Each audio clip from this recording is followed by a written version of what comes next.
This boat is fantastic. When you start surfing, even in excess of 40 knots, if you have the waves behind you, she goes like on rails. It's amazing.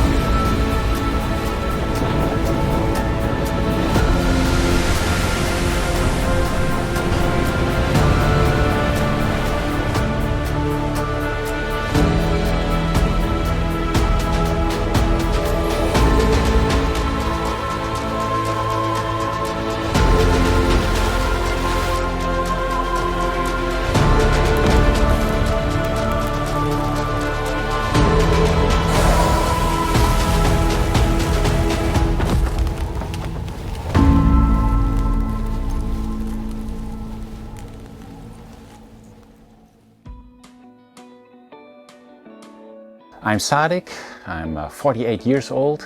My background is a bit mixed. I grew up always close to the water.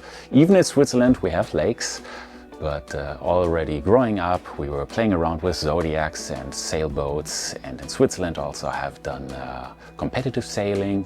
About a year ago, more than a year ago actually, we got our Explocat.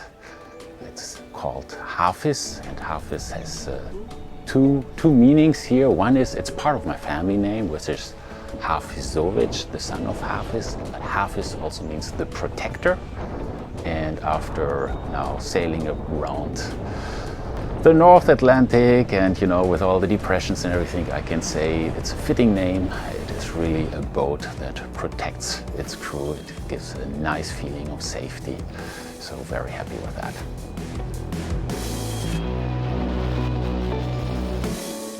Aluminum catamaran is a bit a rare beast when you go out there. It's I've never found another one. Personally, I actually fancied the Exploration 52. However, my partner, she doesn't like the monohull feeling down in the cave, and when on the Cannes boat show a number of years ago we stepped onto an Explocat, that was honestly the first boat that we both agreed would do the job. So this is how we came to a catamaran, and today I can say I'm not unhappy about that. There are certain treats and comforts on the catamaran, like the stability at anchor. It's really nice for living on it. So I'm not unhappy with this compromise.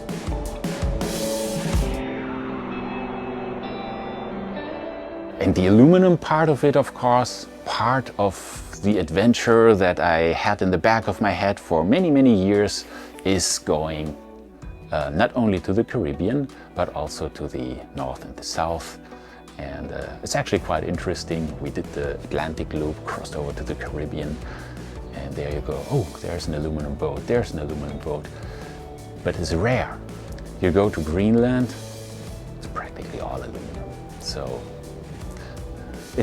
it feels right. I like the material. I think that's also important. Do you like it? Aluminum has a cold, strong but cold touch. It's very heat conductive. So in the wind, in cold water, if the hull gets cold, you have to be aware of that. I kind of like it. Gives you a feeling of strength. Now it's about maybe not even a year and a half, and we've actually done a lot of sailing. And looking back, you might argue it might have been a bit much. It's been about 20,000 miles that we covered in a year.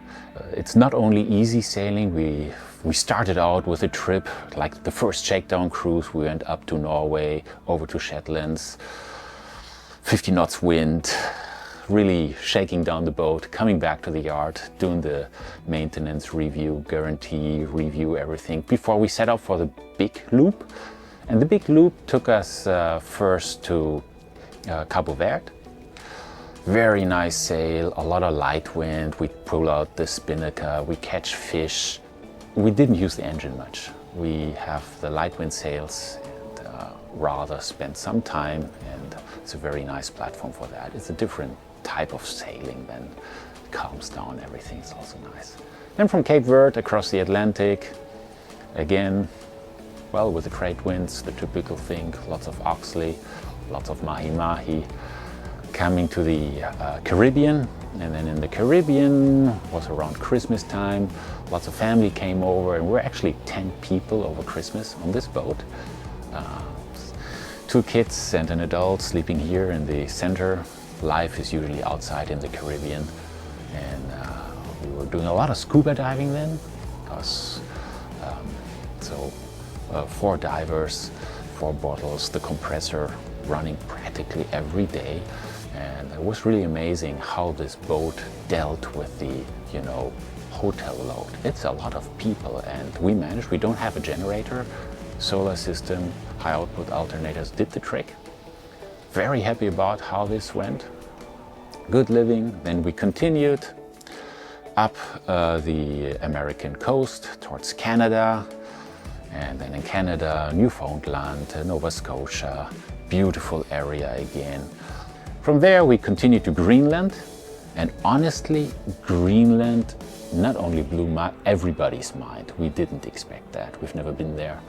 It's this huge, big place, and you look at the map and you go like, oh, we can go there, but it's a big place with those huge fjords and all the icebergs. Great adventure.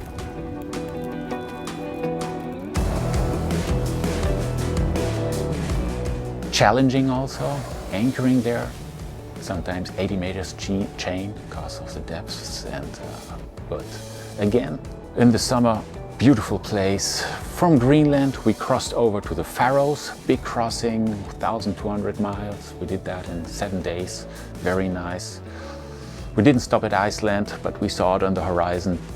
And then in the Faroes, of course, this amazing place with these cliffs and the wonderful people there. Want to go again. And then from the Faroes we went down to Scotland back to Cherbourg, and this is where we are today. And actually now we are looking into a second loop, and this loop will be a bit similar, but hopefully continue up towards the Northwest Passage.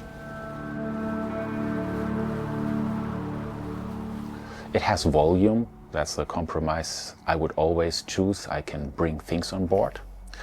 But in practice, we are usually faster than comparable boats around us.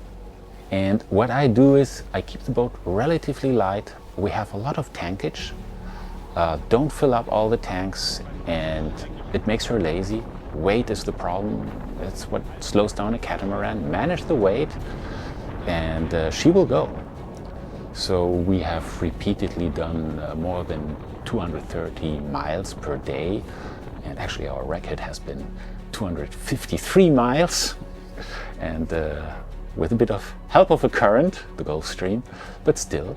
So in practice, I think you get good performance because she's really strong. She doesn't creak, she doesn't make funny noises, she doesn't wear you down. Don't go upwind. Upwind bashing is bad for everybody, of course, for crew and boat. But you can drive this boat under, fully powered up way longer than you can do with other catamarans. Just to the fact that we have bridge slap. Every catamaran has bridge slap, but we have much less. And it just makes life so more comfortable. So in practice, like in reality, the amount of comfort combined with the performance I have not seen on any other boat of this size. And it's the insulation, it's what keeps the crew healthy, and this is what she does really, really well.